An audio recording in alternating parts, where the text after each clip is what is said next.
आप सभी का भी हम स्वागत करते हैं प्रजापिता ब्रह्मा कुमारी ईश्वरीय विश्वविद्यालय की ओर से। दीदी के साथ आए हैं जलगांव में, जो इस विद्यालय का झंडा पकड़े हुए हैं, आगे ले जा रहे हैं आदरणीय मीनाक्षी दीदी जी, उनका भी हम स्वागत करते हैं। हम सभी को जो इतने दिनों से इंतजार था, एक कुछ अच्छा होने वाला है, ये मन में से अंदर एक आवाज आ रही थी।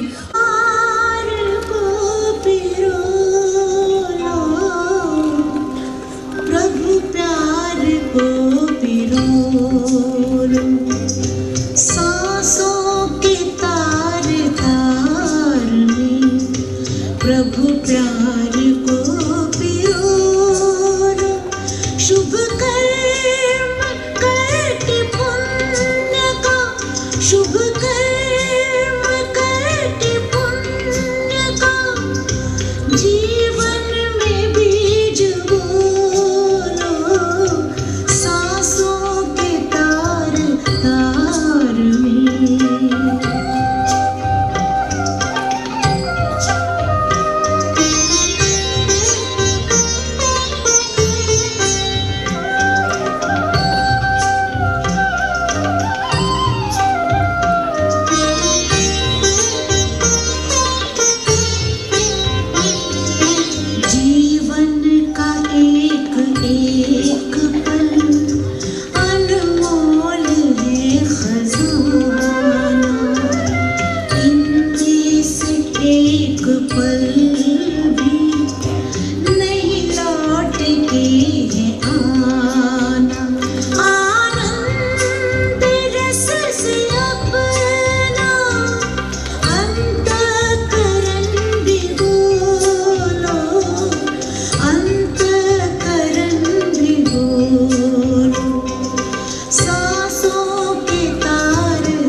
सभी से रिक्वेस्ट है कि आपके सारे मोबाइल्स साइलेंट या स्विच ऑफ करके रखिए। दीदी का परिचय शब्दों में वर्णित नहीं है, आप सभी उनको जानते हैं, इसलिए हम उस दौर में भी नहीं जाते हैं। मैं दीदी से विनती करती हूँ कि आप अपना मार्गदर्शन शुरू कर दीजिए।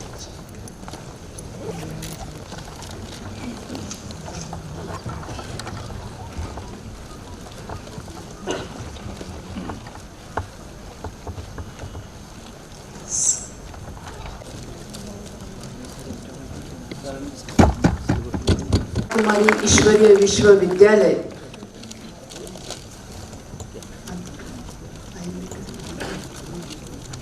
टू हील thyself, दीदी वो सारी चीज़ें तो हमें क्लियर करेगी, लेकिन साथ में हम लोगों को जो अपनी क्वालिटी है उसको भी एक रिमाइंड करेंगी कि एज ए हीलर, क्योंकि सबसे बड़ा सुप्रीम सर्जन तो वो है, लेकिन आज दीदी का जो रोल है वो स्पिरिचुअल हीलर्स डॉक्टर के हिसाब से। हम सभी कुछ बातें जो भूल गए हैं कि डॉक्टर एज ए एक पर्सन है, कि प्योर पर्सनालिटी है, उस सारी बातों को आज हम लोग दीदी से सुनेंगे ही। एक शॉर्ट परिचय में दीदी का कर ही देती हूँ। कुछ शब्द जो मैंने किए हैं उनके लिए उतना है कि दीदी जी को शिवानी, मतलब ये सबको पता है कि शिव की वाणी है वो, उनका आना हम लोग ये समझते हैं कि उस रब का आना है, और इसलिए आपको सबको बहुत बहुत बहुत भाग्यशाली समझना है सबको। दीदी जी पुणे यूनिवर्सिटी से इलेक्ट्रॉनिक्स इंजीनियर है, गोल्ड मेडलिस्ट है, और अभी एक सॉफ्टवेयर रोल उनका इंडस्ट्री में उनका रोल कर रहा है। मतलब ऐसा नहीं है कि सिर्फ आध्यात्मिक सेवा कर रहे हैं, लेकिन जो अपनी जो व्यवसाय से रिलेटेड रिस्पॉन्सिबिलिटी है वो दोनों का बहुत सुंदर संगम उन्होंने किया है। और अभी ये जो विश्व परिवर्तन का कार्य चल रहा है उसमें उनका अनमोल वाटा त्या देत आहेत। दैनंदिन जीवनातील अनुभवांवर आधारित त्यांचे हृदयस्पर्शी बोल आपण हजारोंनी ऐकलेले आहेत, निरनिराळ्या आध्यात्मिक कार्यक्रमांमधून ऐकलेले आहेत, अनेक TV प्रोग्राम्समधून ऐकलेले आहेत. सध्याचं जे आहे की यूट्यूब चॅनल पण आहे अवेकनिंग, त्याच्यामध्येही तुम्ही ऐकत आहात. आणि आता तर ते TV स्वरूपात टाटा स्काय आणि जिओ या दोन्ही चॅनल्सवर अवेलेबल होत आहे. त्याच्यामुळे अजूनही आपल्याला सुंदर सुंदर अनुभव त्यांच्याकडून ऐकायला मिळणारच आहेत. आज देशातच नाही तर विदेशात त्यांचे कितीतरी कार्यक्रम चालले आहेत. त्यांचं जे पुस्तक आहे हॅपीनेस अनलिमिटेड सुरेश ओबेरॉय सोबत, ते खूप सुंदर वाचनीय आहे, प्रसिद्ध आहे. वर्ल्ड सायकियाट्रिक असोसिएशन त्या गुडविल अँबॅसेडर आहेत. थोडासा अजून सांगते, त्यांना जे अवॉर्ड्स मिळालेले आहेत की ladies league for excellence in empowering spiritual consciousness, याच्यामध्ये असोचेम जी संस्था आहे त्यांच्यातर्फे त्यांना women of decade achiever award मिळालेला आहे. 2018 मध्ये गव्हर्नमेंट ऑफ इंडियातर्फे नारी शक्ती अवॉर्ड मिळालेला आहे. आणि आत्ता फेब्रुवारी 2020 मध्ये त्यांना यंग आध्यात्मिक गुरु हाही पुरस्कार मिळालेला आहे. इतक्या कमी वयामध्ये हे सारं अचीव इतक्या पद्धतीने त्यांनी केलेलं आहे. आता मात्र खूप शब्द नाही आहेत, शब्दांना मी माझा आराम देते आणि दीदींना विनंती करते की त्यांनी आपले बोल सुरू करा.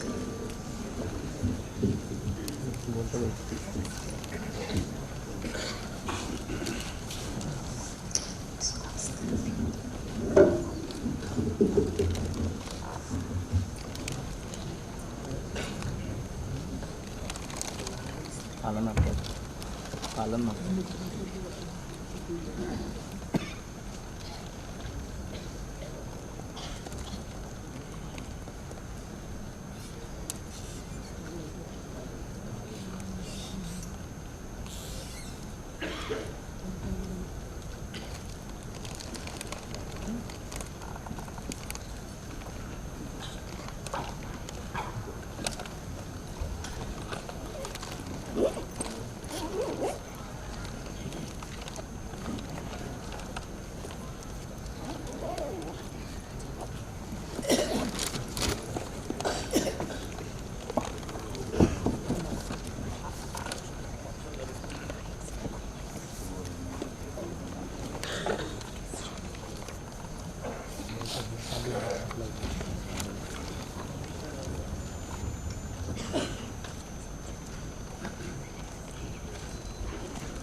ओम शांति।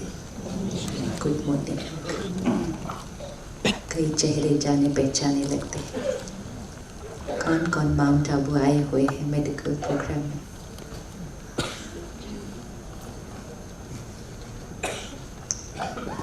तो 30% हॉल तो आया हुआ है, बाकी 70% वो अब लेके जाएंगे इस बार, है ना? आप सभी लेके जाएंगे ना उनको। किस किस को लगता है जो आए थे कि बाकी सबको भी आना चाहिए? हाँ, तो अगर आपको आना है ना फिर से, तो आपको इन सबको अपने साथ लाना होगा, फिर लेकर आ सकते हैं। कभी कभी हम अपने लिए समय नहीं निकालते, हमें लगता है कि टाइम नहीं है, हॉस्पिटल छोड़ के, पेशेंट्स को छोड़ के 4 दिन के लिए कैसे जाएंगे।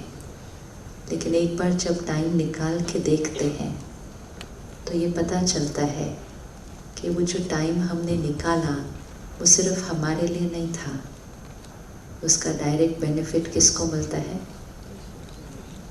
उसका डायरेक्ट बेनिफिट किसको मिलता है? हमें तो मिलता ही है। कोई भी चेंज हम अपने अंदर लाएं तो उसका बेनिफिट हमें तो मिलता ही है, लेकिन उसके बाद उसका डायरेक्ट बेनिफिट किसको मिलता है? पेशेंस को मिलता है ना? क्योंकि हमारी पर्सनालिटी में, हमारी सोच में, हमारे व्यवहार में, हमारे काम करने के तरीके में थोड़ा सा भी अगर चेंज आता है, 1% भी अगर चेंज है, तो वो डायरेक्टली ट्रांसलेट होता है पेशेंट के हीलिंग में। तो अगली बार जब भाई बहनें आपके पास कार्ड लेकर आएंगे ना, तो ये नहीं सोचना मेरे पास टाइम नहीं है, क्योंकि पेशेंट्स को छोड़ के अपने लिए कैसे 3 दिन जा सकते हैं। तो अपने आप को सिर्फ बताना पेशेंट्स के लिए ही 3 दिन जा रहे हैं, अपने लिए नहीं जा रहे, उनके लिए जा रहे हैं। फिर आने का डिसीजन लेना इजी हो जाएगा। कौन कौन इस साल आएगा? Very good. अपने लिए थोड़ा सा समय निकालना चाहिए। चलिए 1 मिनट साइलेंस में बैठते हैं और अपने जीवन को चेक करते हैं। सबकी सेवा करने वाले,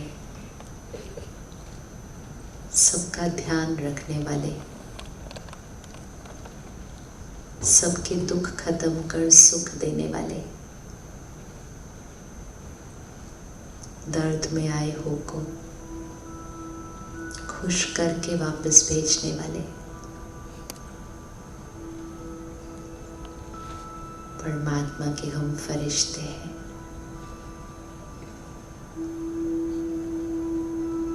कितना भाग्य है,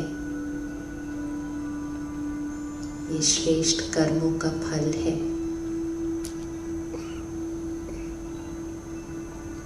ऐसा भाग्य मिला है कि हर रोज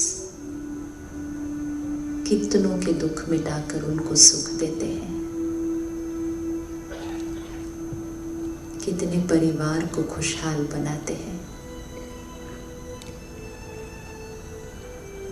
परमात्मा का शुक्रिया, अपने भाग्य का शुक्रिया।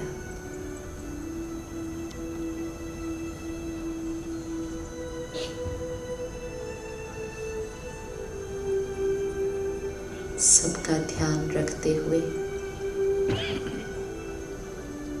कभी कभी हम अपना ध्यान रखना भूल जाते हैं, क्योंकि हमारा जीवन ही औरों के लिए बन जाता है।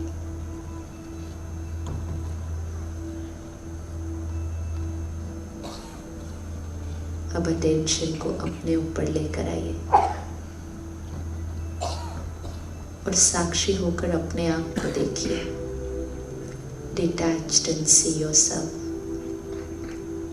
अपने आप से डिटैच होकर खुद को ही देखिए।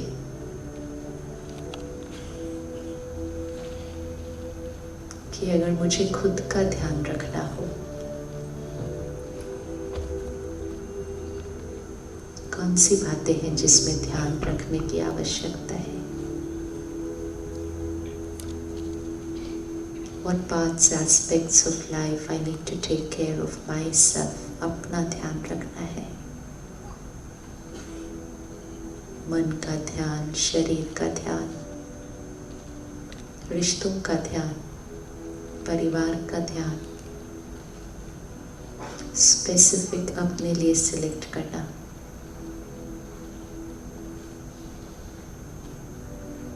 ध्यान रखना हमारा नेचर है, स्वभाव है।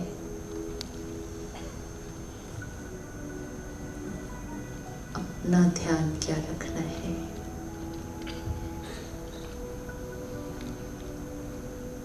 और अगर अपने अंदर आज, अपने जीवन में आज कुछ चेंज लाना चाहिए, घर में, हॉस्पिटल में, हेल्थ में,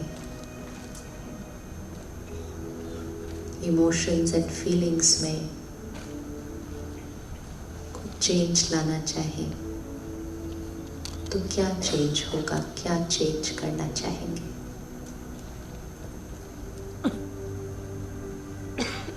स्पेसिफिक चेकिंग।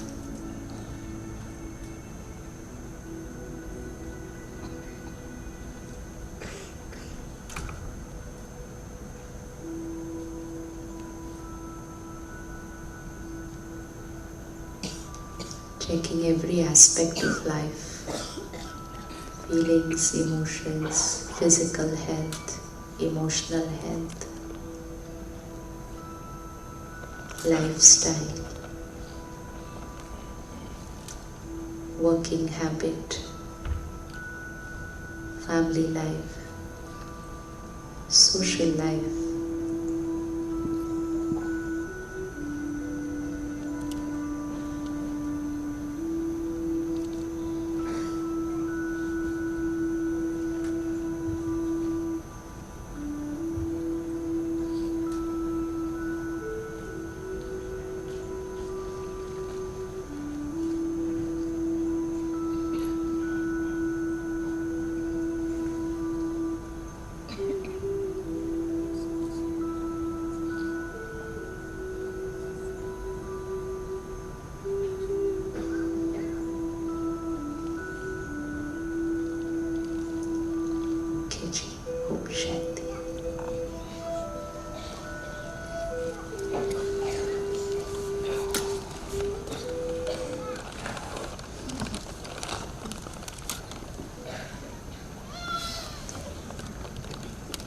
छोटे बच्चे अगर हैं तो ऊपर बिठाएंगे कैमरे। अच्छा, किस किस ने डायग्नोज कर लिया? चेकिंग हो गई? क्या चेंज लगता है? कुछ change any aspect of life जहाँ ध्यान देने की ज़रूरत है? किस पे ध्यान देने की ज़रूरत है? हर एक का डिफरेंट डिफरेंट होगा। लाइट फुल ऑन रहने देना। हाँ, ऑल के किस एस्पेक्ट पे ध्यान देने की ज़रूरत है? एनीबडी? एनीवन? ये सब परिवार है बैठे, nobody from outside. Emotional health. हाँ जी, इमोशनल हेल्थ। Emotional health. तो वी बिकम मोर स्पेसिफिक कि क्या ध्यान देने की ज़रूरत है? यस। गुस्सा नहीं करना है। यस, वन लिस्ट बनाते जाएंगे हम अपनी। Negative thought, negative thinking. हाँ, नेगेटिव थिंकिंग भी कैसी थिंकिंग को नेगेटिव बोलेंगे? कौन सी टिपिकल थिंकिंग पैटर्न्स होती हैं जिसको नेगेटिव बोल सकते हैं? कैसे पता चलेगा ये नेगेटिव थिंकिंग है? कौन से थिंकिंग पैटर्न को नेगेटिव बोलेंगे? बाद में पता चलता है। हाँ जी, बाद में पता चलता है। बाद में पता चलता है। हाँ, बट वो कौन सा किस तरह की सोच होती है? उसको नेगेटिव किसको बोलेंगे? पहले ही हार मान जाना। हाँ जी, पहले ही हार मान जाना कि नहीं ये हो नहीं सकता। हाँ, पहले ही हार मान जाने का, ये मेरे से हो नहीं सकता है। Right, anything else? Jealousy, yes. Anything else? Greediness, या लोभ, और चाहिए। हाँ, और हाँ जी, ईगो, स्ट्रेस, कंपैरिजन। ये विशेष जो गैदरिंग है ना, अगर यहाँ हमें क्लैरिटी हो गई कि कौन सी इमोशन सही है, कौन सी सही नहीं है, तो पूरे समाज को क्लैरिटी मिल जाएगी। लेकिन अगर हमें क्लैरिटी नहीं होगी तो फिर हम समाज को क्लैरिटी नहीं दे पाएंगे। आज समाज बहुत सारी ऐसी इमोशंस को नॉर्मल बोलता है। गुस्सा normal, stress normal, jealousy normal, fear normal, comparison normal, competition normal. तो किसी ने तो उनको बताया होगा ना कि ये नॉर्मल है। किसी ने तो उनको बताया होगा ना कि ये नॉर्मल है। आप ही तो हमें बताते हैं फीवर कितना नॉर्मल है, बॉडी टेम्परेचर क्या नॉर्मल है, बीपी नॉर्मल कितना है, शुगर नॉर्मल कितना है। पर कभी कभी थोड़े साल के बाद आप नॉर्मल चेंज कर देते हैं, कहते नहीं ये नॉर्मल नहीं है, अब ये नॉर्मल है। तो आप बोलते हैं, हम उसी क्षण एक्सेप्ट करते हैं, जी आज से ये नॉर्मल नहीं, आज से ये नॉर्मल है। तो विच मीन्स आप समाज को बता रहे हैं कि नॉर्मल क्या है, और आप बोलते हैं और सारी दुनिया स्वीकार करती है। This is power, this is power, but then this is a huge responsibility. अगर किसी अनकंफर्टेबल चीज को नॉर्मल बोल दिया और सारे समाज ने उसको नॉर्मल स्वीकार किया और सारा समाज वही इमोशन क्रिएट करता गया और करते करते बोला, डॉक्टर ने बोला ये तो नॉर्मल है, नॉर्मल है, नॉर्मल है, ये अलग बात है, आपके पार लाइनें बढ़ जाएंगी, क्योंकि वो जितनी ऐसे इमोशंस को नॉर्मल बोलते हैं फिर उसके बाद बहुत सारी बीमारियों को नॉर्मल बोलना पड़ता है। इमोशनल हेल्थ, हम सब फिजिकल हेल्थ का इलाज करते हैं, हम में से कुछ लोग मेंटल हेल्थ का इलाज करते हैं, राइट? तो एक फिजिकल हेल्थ है, एक मेंटल हेल्थ है, इसके लिए हमारे पास डॉक्टर्स हैं। इमोशनल हेल्थ का कौन ध्यान रखेगा सबके? क्या इमोशनल हेल्थ का फिजिकल हेल्थ पर असर पड़ रहा है? क्या इमोशनल हेल्थ का मेंटल हेल्थ पर असर पड़ रहा है? राइट। तो इसका मतलब क्या हमारी जिम्मेवारी बनती है to talk about emotional health to people? Yes? हाँ नहीं बोल रहे? पता चले ना, पड़ती है या नहीं बनती है हमारी जिम्मेवारी? बनती है। जब हम लोगों को बोलते हैं ये बीमारियां लाइफस्टाइल हैं, है ना, कितनी सारी बीमारियां लाइफस्टाइल हैं, तो भी लाइफस्टाइल में diet, exercise, sleep, full stop. चौथा मेन फैक्टर तो रह जाता है। What is that main factor? Life. Life क्या है और उसका स्टाइल क्या है? लाइफ मीन्स ये एनर्जी। आप किसी को ऑपरेशन थिएटर में लेकर जाते हैं, आप कहते हैं sister mister so and so को ओटी में लेकर जाओ। अगर वहाँ कुछ सक्सेस नहीं होता, उसके बाद आप कहते हैं सिस्टर बॉडी को बाहर लेकर जाओ। अंदर जाने के टाइम आप कहते हैं मिस्टर सो एंड सो को अंदर लेके जाओ। बाद में कहते हैं बॉडी को बाहर लेकर जाओ। तो अंदर और बाहर में फर्क क्या पड़ा? वो लाइफ जो है वो, तो जब अंदर गए थे तब लाइफ थी, जब लाइफ निकल गई तो बॉडी बाहर आ रही है सिर्फ, तो वो लाइफ है।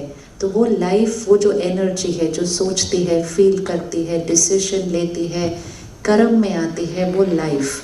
जब हम कहते हैं life style, so then lifestyle is not just eating, drinking, exercising, sleeping, working. Life का स्टाइल है सोचना कैसे, बोलना कैसे, व्यवहार कैसे करना है। अगर कोई एकदम सही डाइट लेता है, रोज एक्सरसाइज करता है, सही सोता है, अच्छा सोता है, लेकिन गुस्सा करता है, नफरत करता है, बातें पकड़ के रखता है, लोगों को क्षमा नहीं कर सकता, सारा दिन सबके साथ ईर्ष्या में भाग रहा है, उसके शरीर को बीमारियां होंगी या नहीं होंगी? होंगी या नहीं होंगी? फिर वो आपके पास आएगा, आप बोलेगा मेरा खाना परफेक्ट, मेरी डाइट परफेक्ट, मेरी नींद परफेक्ट, मेरा ये, तो फिर लाइफस्टाइल के कौन से एस्पेक्ट पे जाना पड़ेगा? So isn't it our responsibility to talk to people about their lifestyle, emotional health? हम सिर्फ बीमारियों का इलाज करने वाले नहीं हैं, हम हेल्थ के एम्बेसडर्स हैं। We are not here only to treat, we are here to tell people what is the right way of living for health. तो उस right way of living में right thinking, right speaking, right behaving ये आएगा। अगर ये आएगा तो हमें फिर पहले क्लियर होना चाहिए कि राइट कौन सा है। और तो अब फटाफट से चेक कर लेते हैं, राइट कौन सा है, रॉन्ग कौन सा है। एंगर, सब रिकॉर्ड हो रहा है, आप जो बोल रहे हो इसलिए आप अच्छे से बोल दो। एंगर, क्योंकि बहुत सारे डॉक्टर्स पेशेंट बोलते हैं गुस्से को अंदर नहीं रखना, बाहर निकाल दो, बाहर निकाल दो, अंदर रखेंगे तो। बात बिल्कुल राइट है, बात राइट है, गुस्से को अंदर नहीं रखना चाहिए, कोई भी इमोशन को अंदर नहीं दबाना चाहिए। अंदर दबाएंगे तो हमारे शरीर पर असर करेगा, वेरी ट्रू। और बाहर निकालेंगे तो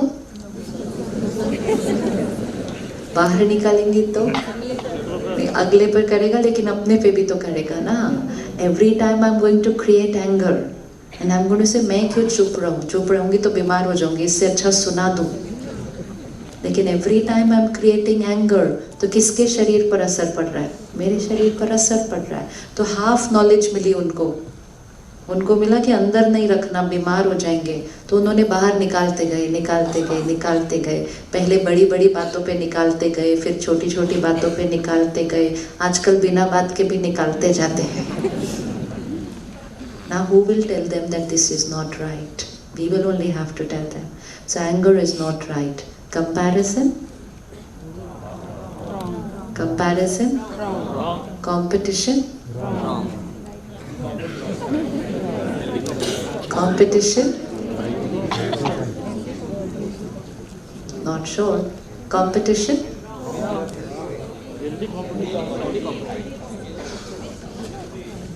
वैसे ये हेल्दी कंपटीशन कैसे होता है पहले ये भी क्लैरिटी चाहिए होगी. पर आप ये हेल्दी कंपटीशन कैसे करना होता है किसी के साथ?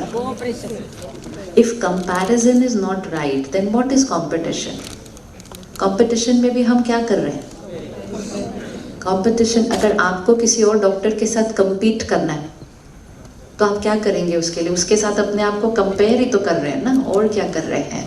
और कंपेयर करके हम क्या करना चाहते हैं? हम उनसे आगे जाना चाहते हैं. Is it a good emotion? Will this allow people to be happy? क्या लोग खुश रह पाएंगे? कंपटीशन का काउंटर वर्ड है कोऑपरेशन. या तो हम एक दूसरे के साथ रेस में भाग सकते हैं या हम एक दूसरे को सहयोग देते हुए इकट्ठे चल सकते हैं. कौन सा हेल्दी है? हैप्पी भी छोड़ो, हेल्दी कौन सा है? हेल्दी कौन सा है? एक व्यक्ति के शरीर के लिए कौन सी इमोशन हेल्दी होगी? अगर वो सारा दिन ये भी मेरे से आगे, ये भी मेरे से, मैं ऐसे करूँ तो इससे आगे जाऊँ, अभी कर लिया आगे तो अब कोई और आगे उससे दिख गया मुझे, अब मुझे उससे आगे जाना है, अब ये मेरा पेशेंट उसके पास कैसे चला गया, तो ना पेशेंट अच्छा लगेगा ना वो डॉक्टर अच्छा लगेगा. How much mind is going to get so very complicated. And ये सारी सोच और इमोशन फिर किसको मिल रहे हैं? शरीर को मिल रहे हैं. अब इसमें हेल्दी कंपटीशन कैसे क्रिएट करूं बताइए? I am a patient, I have come to ask you, healthy competition कैसे करना किसी के साथ? किसी से देखकर हम सीख सकते हैं. That's called taking inspiration. Word is very important.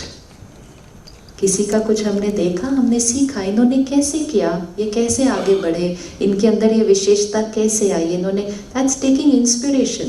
लेकिन उस समय जब हम किसी से इंस्पिरेशन लेते हैं, हमारी उनके लिए थॉट्स कैसी होती हैं? हमारी थॉट्स बहुत अच्छी होती हैं. हेल्दी होने के लिए मेरी थॉट्स अच्छी होनी पड़ेंगी. So if I'm taking inspiration from you, I have good thoughts. I respect you for that.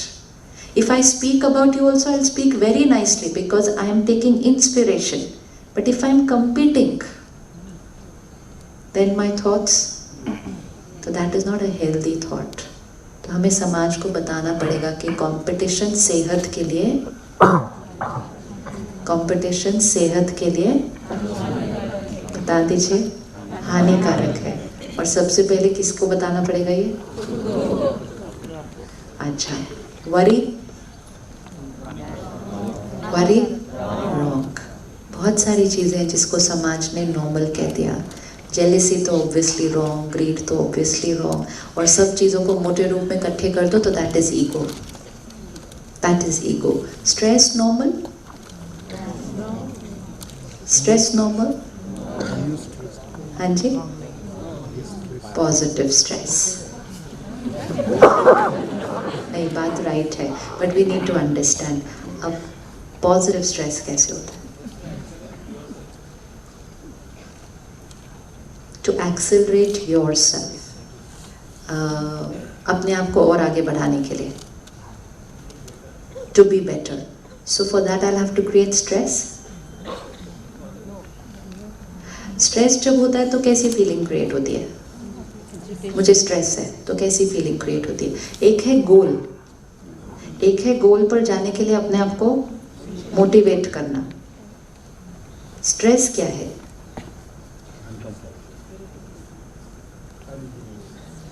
That's why vocabulary is very important, ताकि इसके बाद हॉल से जाने के बाद no confusing society. It's very important. आपको पता है छोटे छोटे बच्चे बोलते हैं स्ट्रेस तो नॉर्मल है, स्ट्रेस तो नॉर्मल है। वो आपके पास आएंगे। आज बच्चों को एग्जाम से पहले एंजाइटी हो रही है। कैन बी जस्ट थिंक कि जिसको बच्चे को एक एग्जाम के पहले एंजाइटी हो रही है, वो कल को अगर डॉक्टर बन गया तो वो कैसे जीवन जिएगा? इमोशनल हेल्थ इज लो, क्योंकि पिछले 10-20 साल में समाज ने ये सारी जो डिप्लीटिंग इमोशंस थी ना, इनको नॉर्मल बोल दिया। मतलब एक दूसरे को बीमार रहने की परमिशन दे दी। इनफैक्ट अगर किसी ने यहाँ अभी खड़े होकर बोला मुझे स्ट्रेस नहीं होता, तो डॉक्टर बोलेगी 1 मिनट इधर आना, मैं देखूं सब ठीक है कि नहीं, तुम्हारे को स्ट्रेस ही नहीं होता। That's how we got shifted completely to a different thing. हमने स्ट्रेस नहीं होता, कैसे नहीं होता, गुस्सा कैसे नहीं आ सकता, ये नॉर्मल नहीं है। इसीलिए ये नॉर्मल वर्ड बहुत इम्पोर्टेंट है। जब हम स्कूल में थे तो स्ट्रेस की डेफिनेशन दी थी, stress is equal to pressure divided by resilience.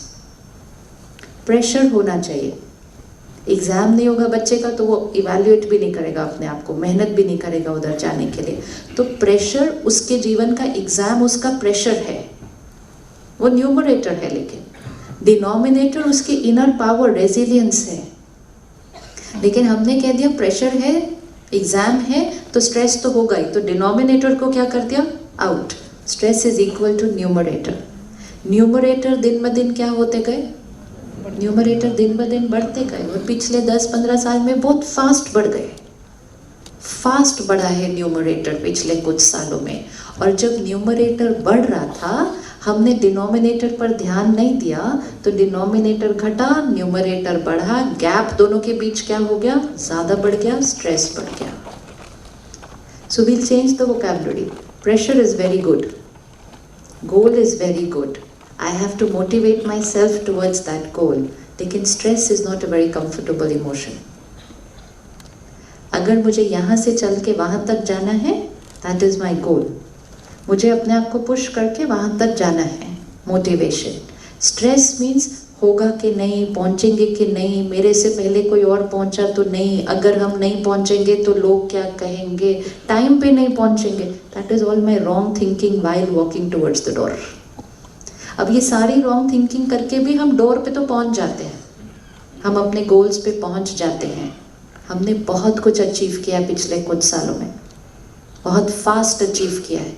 We set huge goals and we achieved all of them, but we were only not taking care of our thinking while going towards that goal. तो result क्या निकला? Emotional health affect हो गई, mental health affect हो गई, physical affect हो गई, रिश्ते अफेक्ट हो गए, नेचर अफेक्ट हो गई, क्लाइमेट, पूरी सृष्टि अफेक्ट हो गई। So now it's only all of you who can tell the world what is normal. अब नॉर्मल उनको बताने के लिए हमें पहले अपने जीवन में एक्सपेरिमेंट करना पड़ेगा कि क्या ये इमोशंस के बिना जीवन कैसे जी जाती है। क्या ये पॉसिबल है कि सब कुछ करते हुए हम स्ट्रेस नहीं क्रिएट कर रहे, गुस्सा नहीं क्रिएट कर रहे, कंपैरिजन नहीं क्रिएट कर रहे, कंपटीशन नहीं कर रहे। इंस्टेड ऑफ थिंकिंग कि मेरा पेशेंट उसके पास क्यों चला गया, am I able to change my thought and say उसको जो सही लगा वो वहाँ गया, I have to change my thought, then raise it to a higher thought to be able to tell my patient मुझे लगता है आपको मेरे पास नहीं, आपको इधर जाना चाहिए। कोऑपरेशन, ये सब पहले हमें एक्सपेरिमेंट करना पड़ेगा कि क्या ये हो सकता है, क्या ये चेंज आ सकता है। जिस दिन हमारे अंदर वो चेंज आने लगा और हमें पता चला कि उसका मेरे मन पर, शरीर पर कितना कंफर्टेबल इफेक्ट आ रहा है, then we will be able to tell everybody. नहीं तो हम उनको बोलेंगे आप गुस्सा मत करो, वो हमें बोलेंगे डॉक्टर साहब ऐसे कैसे कि गुस्सा नहीं आएगा। फिर हम उनको बोलेंगे आई अंडरस्टैंड, गुस्सा तो आता है लेकिन आप मत करना, आपका बीपी आए, तो हमारी पावर ऑफ कन्विक्शन नहीं होगी, हम नहीं बोल पाएंगे उनको। इसीलिए हमारे को औरों का ध्यान रखने से पहले अपना ध्यान बहुत ज़्यादा रखना है, और भी ज़्यादा इसलिए रखना है क्योंकि हमारा प्रोफेशन हमें सारा दिन दर्द में लेकर जाता है। अगर एक बैटरी 60% चार्ज है, लेकिन वो बैटरी का संपर्क सारा दिन 10-20% की बैटरी से कनेक्शन बनता है, तो शाम तक, 1 साल तक, 10 साल बाद, 20 साल बाद वो 60% वाली बैटरी शायद 60% नहीं रहेगी। इसीलिए हमने कहना फिर शुरू कर दिया, डॉक्टर मतलब स्ट्रेस, तो फिर हमने प्रोफेशंस के साथ जोड़ना शुरू कर दिया स्ट्रेस को, कि डॉक्टर मतलब स्ट्रेस, डॉक्टर मतलब चैलेंजेस, डॉक्टर मतलब क्राइसिस, डॉक्टर मतलब एक्सट्रीमली डिफिकल्ट सिचुएशंस, डॉक्टर मतलब dealing with life and death, but doctor does not mean stress. In fact, doctor should mean always, जिसको जितना बड़ा क्राइसिस फेस करना हो उसका मन उतना ज़्यादा क्या होना चाहिए। अगर हमारे को इतने एक्यूरेट डिसीजंस लेने हैं, इतने डेलिकेट डिसीजंस लेने हैं जो किसी के जीवन को यहाँ या यहाँ लेके जा सकते हैं, तो एक्यूरेट डिसीजन लेने के लिए मन कैसा होना पड़ेगा। जितना मन क्लटर्ड होगा, ज़्यादा सोच रहा होगा, उतना डिसीजन लेना मुश्किल हो जाएगा। और उस टाइम कभी कभी हाई रिस्क सिचुएशन में, क्राइसिस में टाइम कम, जल्दी डिसीजन लेना है, तो हो सकता है अगर मेरा मन बहुत क्लटर्ड हो तो मेरा डिसीजन भी कभी कभी गलत हो सकता है। तो actually it should be the other way around, that doctor means always should be काम, ऑलवेज शुड बी काम। गुस्से के बिना काम किया जा सकता है?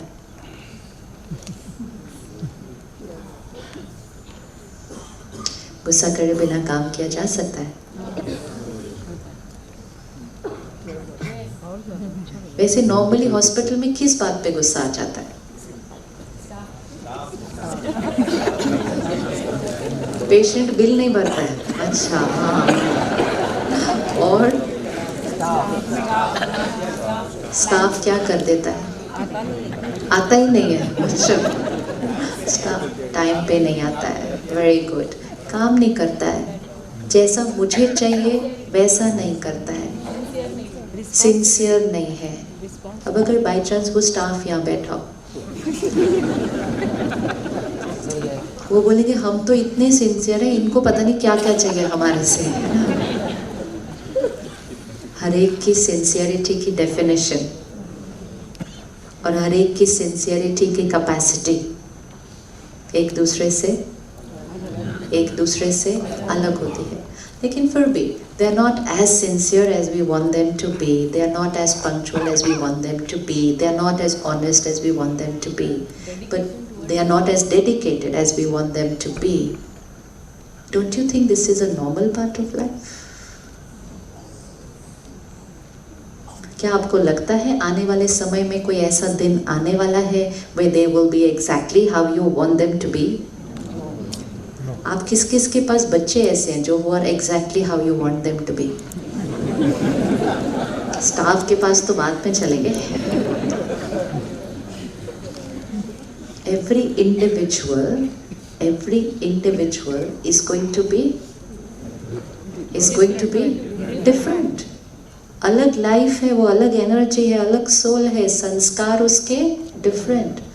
जब हस्बैंड वाइफ एक जैसे नहीं हो सकते, पेरेंट चाइल्ड एक जैसे नहीं हो सकते, भाई भाई एक जैसा नहीं हो सकता, भाई बहन एक जैसा नहीं हो सकता। हम तो चाहते हैं कि हमारा स्टाफ जैसा हम चाहें वैसा हो। नॉर्मल क्या है? लोग अलग अलग होंगे, ये नॉर्मल है, या लोग जब अलग होंगे तब गुस्सा तो आएगा ही, ये नॉर्मल है? दोनों में से लाइन कौन सी नॉर्मल है? हमने इक्वेशन गलत कर दी ना, तो इसलिए हमें रोज कोई ना कोई बात पे तो गुस्सा आ ही जाएगा, क्योंकि रोज कोई ना कोई अलग होगा हमारे से। पहले घर पे होगा, फिर हॉस्पिटल में होगा, फिर हॉस्पिटल में गुस्सा कर दिया तो शाम तक घर जाते जाते शक्ति क्या हो जाती है, घट जाती है। फिर घर के लोग तो सिर्फ थोड़े से अलग होते हैं, स्टाफ ज्यादा अलग था, घर के लोग तो सिर्फ थोड़े से अलग होते हैं, बट हम रिएक्ट कर देते हैं because we depleted our energies during the day. अब दोनों लाइन में से नॉर्मल चूज कर लेते हैं। लोग मेरे अनुसार होने वाले, इतने सालों से हम काम कर रहे हैं, कितने लोग आपको लगता है सिर्फ डांट खाने की वजह से सुधर गए अगले दिन से?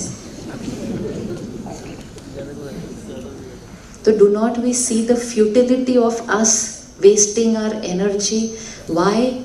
एवरी ह्यूमन बीइंग के लिए उसकी एनर्जी बहुत वैल्यूबल है, लेकिन एक डॉक्टर के लिए तो बहुत ही ज़्यादा वैल्यूबल है, क्योंकि आपकी एनर्जी दूसरों की हीलिंग कर रही है। अब एक चीज़ नॉर्मल है कि स्टाफ अलग अलग है, कभी कोई एक, and it's not that everybody, कभी एक जना एक गलती करेगा, अगले दिन दूसरा करेगा, this is part of life. लेकिन मुझे अपनी तैयारी करनी पड़ेगी ना कि लोग तो मेरे अनुसार होने वाले, that is normal. We should start saying normal to that every day. People are not going to be my way, that's normal. My children are not my way, that's normal. My spouse is not my way, that's, उसको normal बोलो बार बार। हमने दूसरी line को normal बोल दिया कि if they are not my way तो गुस्सा करना तो normal. They are not going to be my way, this is normal. And मेरा रिस्पॉन्स कैसा होना वाला है जो नॉर्मल होगा। अब क्या बोलेंगे? कोई चीज़ अगर पता ही है कि ये तो होनी ही है, फिर उस चीज़ में रिएक्ट करना। जैसे आप सपोज यहाँ से निकलते हैं, घर तक जाते हैं, रास्ते में 3 स्पीड ब्रेकर आते हैं। पहली बार स्पीड ब्रेकर पे झटका खा लिया तो खा लिया, झटका खा के 1 मिनट अंदर मन में भी झटका खा लिया तो भी खा लिया, कोई बात नहीं। दूसरे दिन भी खा लिया, कोई बात नहीं। लेकिन अगर 10 साल से वही स्पीड ब्रेकर पे जा रहे हैं, आपको लगता है इट्स ओके टू झटका खाओ every day on that, and every day irritate भी होंगे, स्पीड ब्रेकर किसने बना दिया, स्पीड ब्रेकर किसने बना दिया? नो, दिस इज नॉर्मल, ये मेरे रास्ते का हिस्सा है। एंड अब मुझे पता है कि उस स्पीड ब्रेकर पे से कैसे जाना है, ताकि मैं अपना और अपनी गाड़ी का नुकसान करे बिना उस स्पीड ब्रेकर से जाऊं। अगर हमने वो नहीं किया तो गलती स्पीड ब्रेकर की है या? तो ये सारे जो लोग हैं हमारे जीवन में, ये हमारी लाइफ का एक हिस्सा है। These are people on the road, they are on our path. हर बार हम झटका खा रहे हैं, मन का भी असर पड़ रहा है, हमारी इस गाड़ी का भी असर पड़ रहा है। शरीर पर असर पड़ता है जब हम गुस्सा करते हैं, स्टाफ पर असर पड़े ना पड़े पता नहीं। आपने कभी देखा है कि आपके स्टाफ पर असर नहीं पड़ रहा होता आपके गुस्से का? जो लोगों को रोज रोज पड़ती है ना डांट, अगर आप दोनों का, किसी का भी, कोई किसी को गुस्सा कर रहा है तो किसकी पल्स बढ़ी हुई होगी?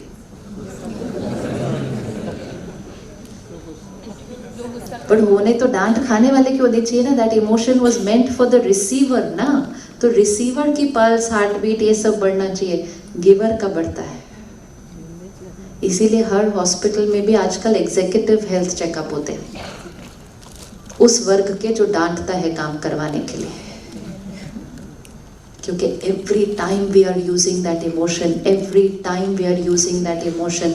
मन झटका खा रहा है, शरीर झटका खा रहा है, over a period of time, 5 साल बाद, 10 साल बाद, अब तो उतने साल बाद भी नहीं, अब तो यंगर एज में, तो हमारी ये शरीर रूपी गाड़ी भी हमें इफेक्ट्स देने, दिखाई देने लग गई।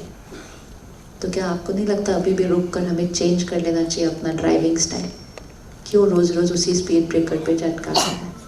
My staff is not going to be my way. I can advise, I can instruct, I can even discipline. यहाँ तक कि जो वर्स्ट केस सिचुएशन होती है कि किसी के साथ हम काम ही नहीं कर सकते, हमने बहुत कोशिश कर ली, उनका तरीका मेरा तरीका बिल्कुल भी मैच नहीं होता, एथिकली भी मैच नहीं होता, तो some people we can not work, लेकिन अलग होने का तरीका भी बहुत रिस्पेक्टफुल हो सकता है। आप बहुत अच्छे हैं, आपकी विशेषताएं बहुत सारी हैं, लेकिन वो हमारे सिस्टम के साथ मैच नहीं कर रही है। I am sorry, we can not work together. But उसके लिए भी अपनी गाड़ी को झटका थोड़ी देना क्योंकि दूसरा मैच नहीं कर रहा। This is life style, this is life style. बहुत थोड़े दिन लगेंगे, ये लाइफ स्टाइल चेंज हो जाएगा।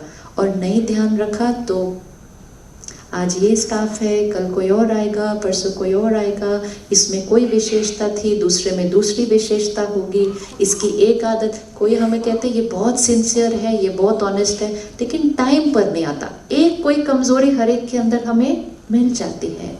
हमें उस व्यक्ति को एक्सेप्ट करना है, एक्सेप्ट करना है। हम सतयुग में नहीं रह रहे हैं ऐसा परफेक्ट, और वो भी परफेक्ट भी किसके अनुसार परफेक्ट? परफेक्ट भी नहीं कि they should be perfect, they should be perfect according to what is my definition of perfect. कोई आपका स्टाफ होगा जो बहुत सिंसियर होगा। आप बोलेंगे चलो चलो ऐसा करो, मैं कहा नहीं डॉक्टर साहब पहले मैं ऐसा करूंगा फिर ऐसा। कहेंगे टू मच सिंसियर है, बहुत इरिटेट करता है। ज्यादा सिंसियर भी नहीं होना चाहिए, कम सिंसियर भी नहीं होना चाहिए। कितना सिंसियर होना चाहिए? जितने हम हैं। You see what we are looking for. हम क्या चाहते हैं सामने वाले के अंदर? सिर्फ हमारे संस्कार हमें सामने वाले के अंदर चाहिए। अगर आप 100 की स्पीड पे गाड़ी चलाते हैं तो आपको 80 वाला स्लो लगता है, 120 वाला फास्ट लगता है। कितने पे चलाओ? 100। क्यों 100? क्योंकि मुझे 100 अच्छा लगता है।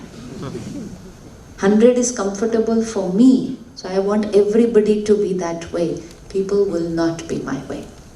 इतने सालों से ट्राई तो कर ही लिया है। कुछ लोग होंगे जिनका तरीका एथिकल नहीं होता काम करने का, उनको एथिकल वाले लोग पसंद नहीं आते। तो क्या मतलब एथिकल होना रॉन्ग हुआ? नहीं, it's just that it's not right for them. So we do not want that people should become photocopy of our personality. It's not going to happen. अलग अलग लोग, अलग अलग संस्कार, घर पे, फ्रेंड्स में, कलीग्स में, हॉस्पिटल में, पेशेंट्स में, स्टाफ में, everyone is going to be different. This is part of life. Now what is going to be my style to work and live with them? That I will have to decide.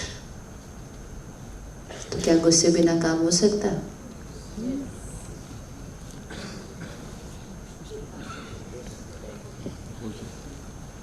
गुस्से के बिना काम हो सकता है? हो सकता है। हमारी एनर्जी हीलिंग के लिए है। किसी को भी गुस्सा नहीं करना चाहिए, वैसे तो सबके लिए हानिकारक है, लेकिन हमारे लिए और भी ज़्यादा हानिकारक है क्योंकि हम पेन के साथ डील कर रहे हैं। You know we have enough depleters in our life. हम पेन के साथ डील कर रहे हैं। हर 10 मिनट बाद आपकी टेबल के अक्रॉस जो आकर बैठता है वो सिर्फ फिजिकली अनवेल नहीं है, वो इमोशनली भी पेन में है। और वो सिर्फ अकेला इमोशनली पेन में नहीं है, उसके साथ जो 1-2 लोग आते हैं वो भी इमोशनली पेन में है। जब आप 10 मिनट किसी से बात करते हैं, हमें लगता है हम सिर्फ बात कर रहे हैं, लेकिन जब हम बात कर रहे हैं हम एनर्जीज कंज्यूम कर रहे हैं। इसीलिए by the end of the day we start feeling tired. Tired is not because आप इतनी फिजिकली मेहनत करते हैं, टायर्ड इज बिकॉज हमने बहुत पेन कंज्यूम किया है आज सारा दिन। 10 मिनट जब कोई बात करता है ना, उसकी एनर्जीज रेडिएट हो रही होती है हमारे को। जैसे आप कभी भी किसी को हाथ टच नहीं करते जब तक आप हाथ धोते नहीं हैं। अगर आपने किसी को गलती से ऐसे ही हाथ लगा दिया तो उनकी इन्फेक्शन हमारी हो जाएगी, और फिर अगर हमने किसी और को हाथ लगा दिया तो उनकी इन्फेक्शन है हमारे से दूसरे को। चाहे कुछ भी हो जाए, क्या आप कभी हाथ धोना भूल सकते हैं? भूल सकते हैं कभी? नहीं। चलते फिरते हॉस्पिटल में कितनी बार सैनिटाइजर यूज इधर के। It is ingrained into the system, क्योंकि हमें उसकी इम्पोर्टेंस पता है। इसी तरह हम किसी से मिलते हैं, हमें उनको फिजिकली टच करने की जरूरत नहीं है। जब दो लोग मिलते हैं, इनके मन का हमारे मन पर प्रभाव पड़ता है और हमारे मन का भी इनके मन पर प्रभाव पड़ता है। It is to people whose energies get exchanged. कुछ लोगों से मिलकर हम कहते हैं इनसे मिलकर तो मन ही ऐसे हिल गया। कुछ लोगों से मिलकर हम कहते हैं इनसे मिलकर हमारा मन कैसे हो गया। कहते हैं ना, इनसे मिलकर हमारा मन भी कैसे हो गया, बहुत शांत हो गया। तो हीलर का माइंड कैसा होना चाहिए? हीलर का माइंड कैसा होना चाहिए? This is a vibrational frequency. अगर आपके सामने जो बैठा है they are at a frequency of let's say 50, तो हीलर की फ्रीक्वेंसी कौन सी होनी चाहिए? वाइब्रेशन। वो 50 पे आए हैं, तो हीलर की वाइब्रेशन कौन सी होनी चाहिए?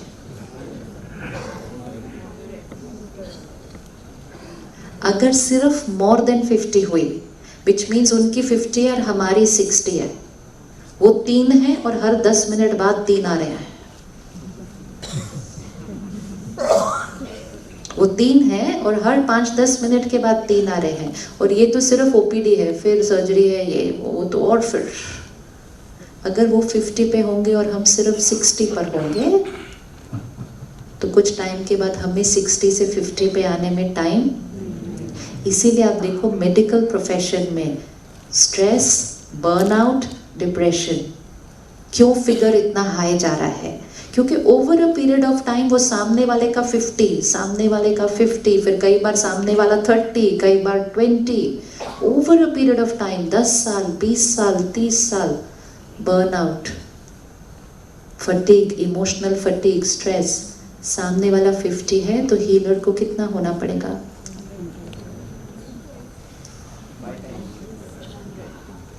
See now, these are energies.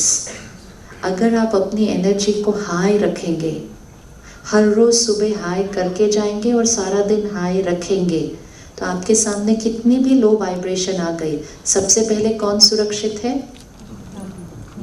और फिर आपकी हाई एनर्जी उनको जाएगी और वो कहेंगे डॉक्टर साहब से तो मिलके मेरी आधी बीमारी तो आज ही ठीक हो गई है, बाद में दवा तो बाद में शुरू करेंगे, क्योंकि उनको आपसे मिलके हाई एनर्जी एक्सपीरियंस होती है।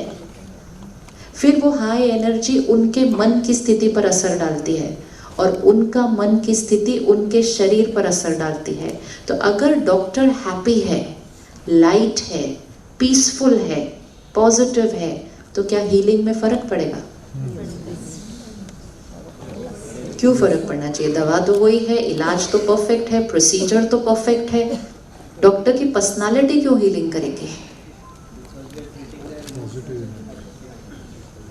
तो हमारी रिस्पॉन्सिबिलिटी, पेशेंट की हीलिंग में किस किस के मन का असर पड़ता है? किसी का शरीर बीमार है, उसकी हीलिंग में किस किस के मन का असर पड़ता है? उनके अपने मन का असर पड़ता है। क्या हम उनको हर एक को बताते हैं कि आपके मन का असर पड़ रहा है आपकी हीलिंग में? क्यों बताना जरूरी है? अगर आपने उनको नहीं बताया तो उनको तो यही लगता है कि हमारा इलाज कौन करने वाला है। फिर डॉक्टर साहब 5 दिन हो गए, मैं क्यों नहीं ठीक हो रहा? मेरा पड़ोसी तो 4 दिन में ठीक हो गया था। That's where we start doing all these conversations, because I did not know that my state of mind is also playing a role in my healing. तो पेशेंट के मन की स्थिति और किसके मन की स्थिति? फैमिली के मन की स्थिति।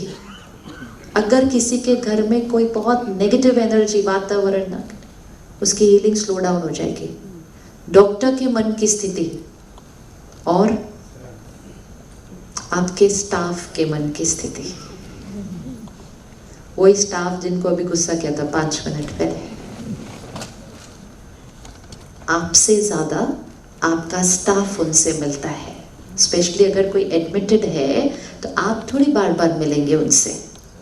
आप तो दिन में 5 बार, ज्यादा से ज्यादा 2 राउंड पे तो 10 मिनट। नर्स कितनी बार मिलेगी? अगर उस नर्स को आज सुबह सुबह डांट पड़ गई and she doesn't check herself immediately, तो उसका मन की स्थिति कैसी हो गई? डाउन। और कभी कभी तो अगर उनके सामने डांट पड़ गई,